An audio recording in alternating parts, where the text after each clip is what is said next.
میرا نام مقدس ہے. میرا تعلق لاہور سے ہے. آج میں آپ کو اپنی آپ بیتی سنانے جا رہی ہوں. 1 سال پہلے کی بات ہے.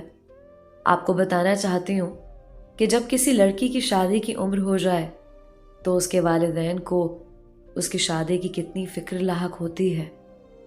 کیسے کیسے وسوسے اور اندیشے لاحق ہو جاتے ہیں. پتہ نہیں لڑکے والے کیسے ہوں گے، سسرال میں ہماری بیٹی خوش رہے گی یا نہیں، جہیز کا بندوبست کرنے کے لیے پیسے کہاں سے آئیں گے. یہ وہ پریشانیاں ہیں جو ہر جوان بیٹی کے والدین کا مشترکہ اثاثہ ہے. میری والدہ اپنا بڑا خیال رکھا کرتی تھی. بالوں میں مہندی لگانا اور بال سنوار کر رکھنا ان کا معمول تھا.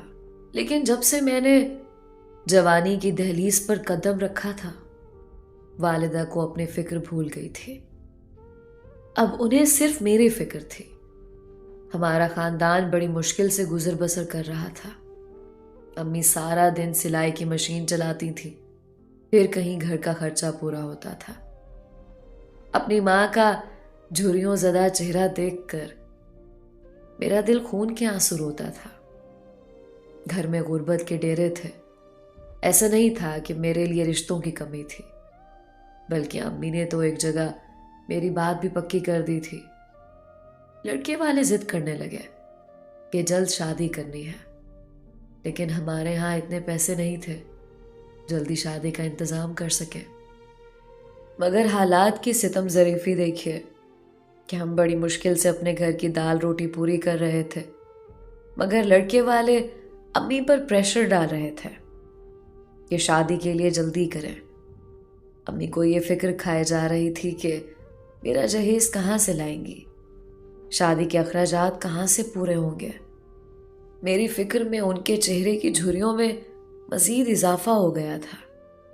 ان کا چہرہ دیکھ کر ایسا لگتا تھا جیسے کوئی ارکان کی مریضہ ہو. غم، دکھ اور مصائب انسان کو وقت سے پہلے بوڑھا کر دیتے ہیں. میری والدہ کو بھی کر دیا تھا. میں ان کی حالت دیکھ کر دل ہی دل میں کڑھتی رہتی تھی اور سوچتی رہتی تھی کہ ہم لڑکیاں کتنی بدقسمت ہوتی ہیں. ہماری وجہ سے ہمارے والدین وقت سے پہلے بوڑھے ہو جاتے ہیں، کیونکہ انہیں ہمارے جوان ہوتے ہی ہمارے ہاتھ پیلے کرنے کے ساتھ ساتھ جہیز کا بندوبست بھی کرنا ہوتا ہے.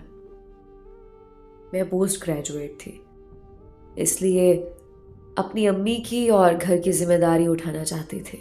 مگر پاکستان جیسے ملک میں جہاں بے روزگاری کی شرح عروج پر تھی، مجھے کون روزگار دیتا. میں سوشل میڈیا پر نوکری وغیرہ کے اشتہار دیکھا کرتی تھی. ایک دن میں نے انسٹاگرام پر جاب کا ایڈ دیکھا، لائف ان مکہ. میں نے فوراً میسج کیا اور اپنی تعلیمی قابلیت بتائی. دوسری طرف سے رپلائی آیا کہ تجربہ کتنا ہے ای کامرس میں. میں نے میسج کیا کہ تجربہ نہیں ہے، مگر مجھے اس جاب کی اشد ضرورت ہے. میں ان کو بار بار درخواست کر رہی تھی. میں اس وقت بڑی مجبوری میں ہوں. دوسری طرف سے کچھ دیر تک رپلائی نہیں آیا. پھر میسج آیا کہ آپ کن مسائل سے دوچار ہیں؟ آپ میری بہن کی طرح ہیں، کھل کر بات کریں. میں نے اپنے تمام حالات کے بارے میں بتایا اور کہا کہ مجھے اس جاب کی اس لیے بھی ضرورت ہے کہ مجھے اپنی شادی کے لیے جہیز کا بندوبست کرنا ہے. میں نہیں جانتی تھی کہ دوسری طرف بات کرنے والے کون تھے، مگر انہوں نے مجھے بہن کہا تو ایک اپنائیت کا احساس ہوا، اس لیے ان سے سب کچھ کہہ گئی. آخر میں انہوں نے مجھے تسلی دی اور میرا پتہ پوچھا. میں نے بتا دیا. انہوں نے کہا اللہ تعالیٰ سب بہتر کریں گے. اس وقت میرے وہم و گمان میں بھی نہیں تھا کہ انہوں نے میرا پتہ میری مدد کرنے کے لیے پوچھا تھا. کچھ دن ہی گزرے تھے کہ ہمارے گھر میں ایک بزرگ آئے اور امی جان سے پوچھا کہ آپ کی بیٹی کی شادی ہونی ہے. امی جان نے حیرت سے جواب دیا، جی ہاں، میری بیٹی مقدس کی شادی ہونی ہے. اس بزرگ نے امی کو 2.5 لاکھ کی رقم دی.